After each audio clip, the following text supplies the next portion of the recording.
ए उठो तो पढ़ना है। 6 बज गया, मुंह धुल लो। उठ जाओ आराम से।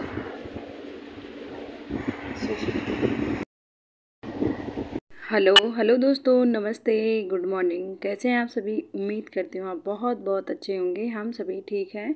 तो अभी देखिए मॉर्निंग के जो है तो 6:15 हो चुके थे और अंश यहाँ पर पढ़ रहा था। तभी इसे हाथ मुंह धुल करके ये आया, तभी जो है तो लाइट कट गई। फिर भी उजेला था तो पढ़ रहा था, क्योंकि ना खिड़की से उजेला आ रहा था। वैसे भी 5:30 बजे दिन निकल आता है। अभी क्या है ना कि अंश ने 1 घंटे पढ़ाई की और अभी जो है तो टाइम 7:30 बज चुके हैं। और अंश जो है तो पढ़ कर के यहाँ पर आया तो बोल रहा था मेरी मतलब किताब में कवर चढ़ा दो। ये नवोदय की किताब है और इसका क्या है ना, किताब का कवर निकला जा रहा है, तो इस वजह से इसमें कवर चढ़ाना ज़रूरी है। तो ये वाली पन्नी कल लेकर आए थे, ये कवर वाली, तो बस इसे चढ़ा दे रहे हैं। लेकिन इतनी ज़्यादा पतली है कि कवर चढ़ाने में और काटने वाटने में इतनी ज़्यादा दिक्कत हो रही थी और बहुत ज़्यादा टाइम लगा था। और क्या होता है ना कि इनके पापा को टाइम नहीं मिलता है बच्चों के, क्या वो ना सुबह 5:30 बजे उठते हैं ये, और इसके बाद जो है तो अपना नहा वहा करके फ्रेश होकर के दुकान चले जाते हैं। तो जो घर के सारे काम होते हैं ना वो मुझे ही करने पड़ते हैं, चाहे फिर बच्चों के हो या फिर मेरे काम हो। और इनके भी कुछ काम मैं खुद कर देती हूँ। तो इधर देखिए जो है तो अंश की किताब में मैं ये कवर चढ़ा दूँगी ना, तो फिर ये किताब फटेगी नहीं। और अभी ना ऐसे 3-4 महीने पढ़ना भी है, क्योंकि ना जनवरी में पेपर होगा इसका। इधर आप लोगों ने देखा किराएदानी आई थी, तो उनकी ना नातिन रो रही थी, तो आकृति के साथ खेलती है ना तो फिर शांत हो जाती है। तो अभी जो है तो चुप हो गई थी, तो फिर लिवा कर चली गई हैं। इस तरीके से मैंने एक साइड मैंने कवर चढ़ा दिया है, दूसरी तरफ चढ़ा दूँगी। यहाँ पर अम्मा जी जो है तो लिपाई कर रही हैं, क्योंकि ना कल ना त्योहार है, क्या है, हरतालिका तीज है कल। सो इस वजह से अम्मा जी गेट के बाहर लिपाई कर रही हैं। वैसे भी लीपने लायक नहीं था, क्योंकि ना गट्टी का मसाला पड़ा हुआ है, तो ये कौन सा खुदता है, मिट्टी का तो है नहीं है। और मैंने फिर अम्मा से कहा भी था कि मैं लीप दूंगी, पर अम्मा बोल रही थी तुम अभी उसकी किताब में अंश की कवर चढ़ा रही हो, तो कब लीपोगी, तो मैं ही लीप दे रही हूँ। तो बस अम्मा जी ने जितना हरा आ रहा है ना उतना ही लीपा है, और यह जो रेड कलर का लीपा हुआ है ना वो किराएदार ने लीपा है, क्योंकि ना वो भी यहीं बगल से रहती हैं। तो इस वजह से तो अम्मा ने इधर लिपाई कर दी है। और ये बाबा आ गए थे भिक्षा मांगने के लिए, तो फिर इधर आकृति को मैंने जो है तो चावल दिए। तो वो ना आटा या फिर चावल ही ले रहे थे, तो फिर वही दिया। तो आकृति ने दे दिया था, क्योंकि ना अम्मा जी कह रही थी इन्हें दे दो कुछ भी। और देखिए यहाँ पर लिपाई हो गई है, तो अब थोड़ा और अच्छा लगने लगा है। पर क्या होता है ना कि बारिश हो जाती है तो सारा धुल जाएगा, सीमेंट है ना। इधर अंश की किताब में मैंने कवर चढ़ा दिया था, पर थोड़ी किनारे में रह गया था, क्योंकि ना वहाँ से पन्नी निकली हुई थी। तो अंश बोल रहा था यहाँ से पन्नी निकली है तो इसे भी पेंच लगाकर सही कर दो। तो इधर की चटाई वटाई मैंने समेट दी है, क्योंकि ना मुझे झाड़ू लगानी है और फिर इन्हें जाना है स्कूल, तो फिर मैं इनके लिए नाश्ता भी बनाऊँगी। इधर मैंने भिंडी धुल कर रख दी है, क्योंकि ना भिंडी बनेगी अभी।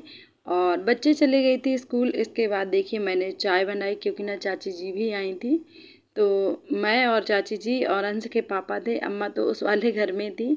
और अम्मा हमारी चाय पीते नहीं हैं, क्योंकि ना उन्हें चक्कर आते हैं, इस वजह से। सो आप लोग भी आ जाओ मॉर्निंग की चाय पीने के लिए। और मैंने 3 ही कप चाय बनाई थी और थोड़ी ज़्यादा भी थी, तो फिर मैंने भर भर के कप दे दिए। मैंने कहा इतनी कहाँ पड़ी रहेगी। और अम्मा जी तो पीती नहीं है, नहीं तो फिर उनके लिए रख भी देते, क्योंकि ना उन्हें ना उनकी तबीयत ख़राब रहती है, तो फिर उन्हें ना चक्कर आने लगते हैं, इस वजह से। तो पहले मैं इनको चाय दे देती हूँ, इसके बाद मैं आपको दिखाती हूँ कि चाची जी भी आई हैं। और चाची जी की ना तबीयत ख़राब रही है 10-15 दिन, तो ज़्यादा कमज़ोरी जैसी महसूस होने लगी है, क्योंकि ना बुढ़ापा है तो ऐसा होता है। तो ये देखिए अब ना थोड़ी थोड़ी कमज़ोर सी हो भी गई हैं। तो इधर जो है तो चाची जी को चाय दे दी है मैंने, और यहीं पंखे के नीचे हम लोग चाय पी रहे थे और थोड़ी बातें भी करते जा रहे थे। बोल रही थी कि मतलब इनकी चाची जी की जो बड़ी बिटिया है और बड़े लड़का है, मेरी नंद और देवर, तो दोनों टीचर हैं। तो बोल रही थी दीदी मतलब 2 बार आई हैं और तुम मिली नहीं हो। तो मैं ना क्या है ना कि अपने मायके चली गई थी और मैं जन्माष्टमी करके आई हूँ, तो फिर दीदी अपनी ड्यूटी पे चली गई थी, इस वजह से मैं दीदी को नहीं मिल पाई। तो बस चाची वही बातें कर रही थी और अच्छा लगा, क्योंकि ना अकेले ही घर में रहते हैं। अम्मा जी अपना वहाँ का भी काम करती हैं, दूसरे वाले घर का। फिर यहाँ आई और खाना पीना खाया, तब तक मैंने भी खाना पीना बनाया, काम सारा किया। तो फिर ऐसा लगता आराम कर लो, पर थोड़ा टाइम मिल जाता है शाम को। अभी देखिए जो है तो नहाने वहाने के बाद मैं आप सभी से मिल रही हूँ। 4:30 का टाइम होगा शायद शाम को। तो आप सभी को गुड इवनिंग। और इधर मैं कर रही हूँ कंघी, क्योंकि ना आज मैंने सर धुला था और बुधवार का दिन था, डेट थी 4 तारीख, 4 सितंबर था। बस मैं ना 2-3 ब्लॉग डाल चुकी हूँ, उनमें मैंने डेट नहीं आपको बताई, तो मैंने कहा चलो आपको डेट बता देती हूँ। और बाल ना धुले हैं तो सूख जाते हैं ना, तो बिल्कुल एक एक बाल हो जाते हैं। तो इधर जो है तो मैं बालों को बांध लेती हूँ। और पता है मेरे बाल ना इतने ज़्यादा झड़ते हैं कि जब मैं कंघी करती हूँ ना तो पूरे फर्श पे बाल ही बाल हो जाते हैं। तो फिर मैं ना अभी इधर कंघी कर लूँ, इसके बाद जो है तो झाड़ू लगा देंगे। नहीं फिर खाने वाने में और सब्जी वब्जी में बाल आए ना तो अच्छा नहीं लगता। तो सिंदूर बिंदी वगैरह लगा ली है मैंने। और आप लोगों को एक बात बताऊँ, मैं वॉइस ओवर कर रही हूँ तो बैकग्राउंड से आवाज़ आ रही होगी, तो प्लीज़ इग्नोर करना, बाहर हमारे काम चल रहा है उसी वजह से। ये साड़ी इतनी ज़्यादा परेशान करती है। इतने पे सही है ना, इतने पे सही है। तो दोस्तों अभी जो है तो शाम के 5:30 बज चुके हैं। वैसे मैंने कोई वीडियो नहीं शूट किया था, क्योंकि ना चाची गई, फिर इसके बाद मैं अपने काम पे लग गई और फिर मन भी नहीं कर रहा था। आज जो मैंने एक वीडियो लाइव किया है ना, बच्चे बच्चे ना बहुत ज़्यादा शोर कर रहे हैं, बाहर कैरम खेल रहे हैं अंश के साथ। तो आज है ना मैंने एक वीडियो लाइव की है ना, तो उसमें इतना ज़्यादा टाइम लगा, तो मेरा बहुत ज़्यादा मूड ख़राब हो गया था। मुझे लगा कि अभी ये वीडियो जाने वाला ही नहीं है, क्योंकि ना डाटा भी ख़त्म हो गया, पर लाइव नहीं हो पाया था इस वजह से। तो फिर मैंने कोई वीडियो भी नहीं बनाया। और अभी जो है तो मैं 5:30 बज चुके हैं। सो आप सभी को गुड इवनिंग। और अभी जा रही हूँ यहाँ पर झाड़ू लगा दूँ, क्योंकि ना कंघी की है तो बहुत सारे बाल गिर गए होंगे, क्योंकि ना मेरे ना बहुत ज़्यादा बाल झड़ते हैं। और आकृति गई है कोचिंग, अंश कोचिंग से आ चुका है, तो वो बाहर कैरम खेल रहा है, थोड़ी देर खेल ले इसके बाद पढ़ाई करेगा। और इधर जो है तो मैं सब्ज़ी निकाल लेती हूँ, क्योंकि ना मुझे बनानी है अरबी की सब्ज़ी। और जो किराएदारनी है ना वो किसी से बात कर रही है फ़ोन पे, तो इतनी तेज़ी से बोल रही है मुझे खुद नहीं समझ में आ रहा। मना करो तो फिर बार बार अच्छा नहीं लगता, इस वजह से वो बोल रही हैं। और मेरा भी वीडियो डालने का टाइम है, तो मैं वॉइस ओवर कर रही हूँ, तो थोड़ी बहुत उनकी आवाज़ आएगी, तो प्लीज़ आप लोग इग्नोर करिएगा। और काम की बात रही तो क्या है ना कि पीछे हमारे काम चल रहा है, बाहर नहीं, बगल से घर बन रहा है, उन्हीं का काम चल रहा है। इधर मैंने अरबी को छील लिया था और कट भी कर लिया है। क्या है ना कि उल्टा उल्टा वीडियो बन गया, तो उल्टा सुल्टा तो मुझे अच्छा नहीं लगा, तो फिर मैंने पूरा डिलीट मार दिया। थोड़ी थोड़ी क्लिपें रखी हैं, क्योंकि ना आप लोग थोड़ा सा ही देख लो। तो यहाँ पर जो है तो अरबी को छील कर धुल कर काट लिया है अच्छे से। और अभी जो है तो मसाले पीस कर फिर मैं बनाऊँगी सब्जी। तो इधर ना मसाले पीस लिए थे और कुकर में ही बनाने वाली हूँ मैं। कुकर में क्या होता है ना 2-3 सीटी में अच्छे से पक जाएंगी। तो यहाँ पर मैंने कुकर रख दिया गर्म होने के लिए, तेल डाल दूँगी। अच्छा आप लोग बताना कि आप लोग अरबी को मतलब किससे छौंकते हैं, छौंक लगाते हैं। मैं तो हींग और अजवाइन से छौंक लगाती हूँ, क्योंकि ना हींग अजवाइन ही सही रहती है इसके लिए। और हमारे यहाँ ना इन्हें घुइयाँ ही बोला जाता है, घुइयाँ बोला जाता है। अरबी तो मैं आप लोगों का सुन के ही बोल रही हूँ, वैसे हमारे यहाँ घुइयाँ बोला जाता है। तो घुइयाँ की सब्ज़ी बन रही है आज, और किसी को पसंद नहीं है मेरे अलावा, तो मेरे लिए ही ये लेकर आए थे पाव भर। और 2-4 महीने में एक बार आती हैं। आप लोग देखते होंगे मैं हर सब्ज़ी बना लेती हूँ, पर अरबी की सब्ज़ी ना बहुत कम बनाती हूँ, क्योंकि ना ये लेकर नहीं आते हैं, इन्हें पसंद नहीं है, इस वजह से। मसाले डाले थे, नमक डाला था, तो मसाले अच्छे से भुन गए हैं। इसके बाद जो है तो मैंने ये अरबी डाल दी हैं। इन्हें थोड़ा सा 1 मिनट तक मिक्स करूँगी। और इसके बाद जो है तो पानी डाल करके कुकर ढक्कन बंद कर देंगे कुकर का। तो दोस्तों अगर मेरा वीडियो आप सभी को थोड़ा सा भी पसंद आए तो प्लीज़ वीडियो पे एक लाइक ज़रूर किया करिए। और जो भी चैनल पे भाई बहन न्यू आए तो चैनल को सब्सक्राइब करना, और वीडियो को ज़्यादा से ज़्यादा शेयर करिए और वीडियो को पूरा देखिए। तो इधर जो है तो मैंने सब्ज़ी में 1 गिलास पानी डाल दिया है, और इसका जो है तो ढक्कन बंद कर देंगे। ये है राव करौंदा, इनकी मुझे चटनी बनानी है। और आप एक बार ज़रूर बताइएगा आपने इसकी चटनी खाई है या नहीं खाई है।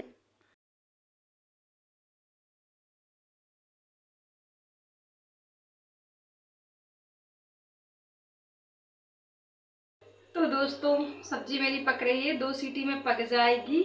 और देखिए मेरे कितना ज़्यादा पसीना आ रहा है। जब तक मैं किचन में काम करती हूँ ना तो पूरे बॉडी पे पसीना पसीने से पूरा शरीर भीग जाता है। और अभी जा रही हूँ चटनी पीसने के लिए। और अच्छा, आप लोग ये बताना कि किसने किसने करौंदे की चटनी खाई है, एक बार कमेंट करके ज़रूर बताइएगा। मुझे समझ में नहीं आ रहा कि मैं आपकी तरफ देख रही हूँ कैमरे की तरफ कि नहीं देख रही हूँ। वैसे तो मेरी नज़र कैमरे की तरफ ही है, पर आप लोग थोड़ा यहाँ इधर उधर हो जाए तो कमेंट मत करिएगा। तो इसमें जो है तो मैंने हरी मिर्ची, लहसुन, खड़ी धनिया, जीरा, नमक और करौंदे लिए हैं।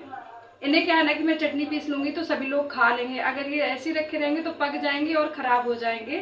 तो चलिए फिर मैं इनकी चटनी पीस लेती हूँ और खाने के लिए हो जाएगी 4-5 दिन के लिए। देखो कितना पसीना है, बहुत बहुत ज़्यादा गर्मी लगती है ना। इधर जो है तो मैं चटनी पीसने के लिए सिल को मैंने पहले से ही धुल कर रखा था। इधर आप लोग खुद ही देख सकते हैं क्या क्या मैंने डाला है। लहसुन, अदरक, हरी मिर्च और एक लाल मिर्च भी ली है, खड़ी धनिया ली थी। और बस इन सारी चीज़ों को, नमक लिया है स्वाद के अनुसार, और ज़्यादा नमक नहीं डालेंगे फिर चटनी अच्छी नहीं लगेगी। और बस इन्हें पीस लेती हूँ। क्या है ना कि ये करौंदे ना ढनंग रहे थे, सिल से बाहर आ रहे थे ढनंग करके, तो उठा उठा करके कूट कूट कर पीस रही थी। और ये चटनी ना बहुत अच्छी लगती है खाने में। आप रोटियों के साथ खा सकती हैं, दाल के साथ में ले सकती हैं चटनी, बहुत अच्छी लगती है खाने में। आप लोग अगर खाए ना हो तो एक बार ट्राई ज़रूर करिएगा। तो बस ये चटनी पीस कर रख दूँगी जब तक सब्ज़ी भी मेरी पक जाएगी। और साथ के साथ मैं आटा लगा दूँगी। क्या होता है ना कि जब हम चटनी सिल में पीसते हैं या मसाले, तो जो मिर्चों का तीखापन है ना वो हाथों में चढ़ जाता है। तो आटा लगा लो ना तो फिर हाथों का जो तीखापन है वो मिर्ची का, वो निकल जाता है हाथों से और सही रहता है। नहीं, साबुन से कितनी बार भी धुलो ना वो नहीं जाता है। तो साथ के साथ मैं आटा भी लगा दूँगी चटनी पीसने के बाद हाथ धुल करके। और इधर देखिए सब्ज़ी मेरी अच्छे से पक चुकी है और ना ही ज़्यादा पतली है और ना ही ज़्यादा गाढ़ी है। और मैंने ना ज़्यादा सीटी नहीं इसमें लगाई, नहीं फिर घुइयाँ ना घुल जाती हैं, बिल्कुल मिस जाती ना, तो फिर अच्छी नहीं लगती हैं खाने में। तो ये देखिए चटनी है, आटा लगा के रख दिया है। और अभी ना 6:30 बज चुके हैं और मैं जा रही हूँ छत पर। तो सारी चीज़ों को मैंने ढक दिया है, बर्तन धुल लूँ। तो दोस्तों तो सब्जी वब्जी मैं बना कर रखा आई हूँ और अभी आई हूँ छत पर। बहुत अच्छी हवा चल रही थी और मेरे कपड़े भी मतलब फैले हैं तो इन्हें उठाना है और थोड़ी सी टहलूँगी छत पर। उसके बाद जो है तो नीचे जाऊँगी। ठंडी ठंडी हवा चल रही है ना तो यहाँ पर अच्छा लग रहा है ऊपर। शाम सुबह ना जब हम टहलते हैं ना तो बहुत मतलब हमारे शरीर के लिए जो ठंडी ठंडी हवा होती है ना तो बहुत फ़ायदेमंद होती हैं। और मेरा क्या है ना कि शाम को मैं 1-1.5 घंटे टहल लेती हूँ। जैसे खाना का इंतज़ाम करके रखा है, मतलब रोटियां बाद में सेकती हूँ तो आधा घंटा शाम को जैसे 6 से 6:30 से 7:30 बजे तक टहल लेती हूँ। उसके बाद जब मैं खाना खाती हूँ रात में तो खाना खाने के बाद आधा घंटा टहलती हूँ। क्या है ना कि वेट भी थोड़ा ज़्यादा हो गया है और तबीयत भी ठीक नहीं रहती है, तो बाहर की हवा जो है तो अच्छी होती है, ठंडी हवा। और ये नेचुरल हवा है, जो पंखे कूलर की हवा हमारे लिए तो ऐसे ही है, पर ये हवा की बात ही अलग होती है ना। तो देखिए लाइटें जल गई हैं, थोड़ा सा मैंने टहला, इसके बाद जो है तो मैं थोड़ी देर बैठी हूँ और कपड़े मैंने समेट कर रख दिए हैं। तो आज का मेरा वीडियो यहीं तक है। अगर आप सभी को पसंद आए तो एक लाइक ज़रूर करना। कल मिलते